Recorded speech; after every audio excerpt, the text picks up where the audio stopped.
Walnut laddu recipe. ముందుగా వాల్నట్స్ని dry roast చేసుకోవాలి. బాగా అన్నీ కూడా బాగా రోస్ట్ అయ్యేటట్టు చూసుకోండి.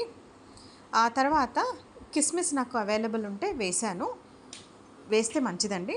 అవి కూడా వేసి మళ్ళీ వాటిని కూడా లైట్గా ఫ్రై చేసుకోండి. ఒక 1 to 2 డ్రాప్స్ గీ వేసుకొని డ్రై రోస్ట్ చేయండి.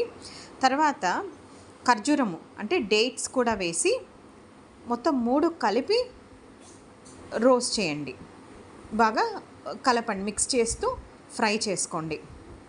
ఓకే, ఫ్రై చేస్తున్నప్పుడే మనకి బాగా అన్ని 3 కూడా బాగా కలవాలండి.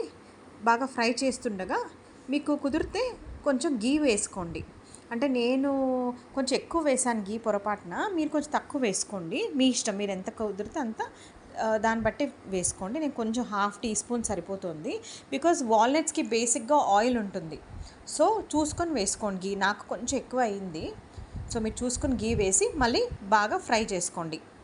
తర్వాత ఇవన్నీ కలిపి మిక్సర్లో తీసుకొని బ్లెండ్ చేసుకోండి. ఓకే, మంచి పౌడర్ రెడీ అవుతుంది. పౌడర్ అంటే కొంచెం బరగ్గా ఉంటుంది. అదంతా ఒక ప్లేట్లో వేసుకుంటే నాకు కొంచెం గీ ఎక్కువైనట్టు అనిపించింది. ఆయిల్ బయటకు వచ్చేస్తుంది మిక్స్ చేయగానే. సో లడ్డు చేసేసి ఇలాగా సర్వ్ చేసుకోవచ్చు. చాలా హెల్దీ అండి. రోజుకి 1 నుంచి 2 లడ్డూస్ తినండి.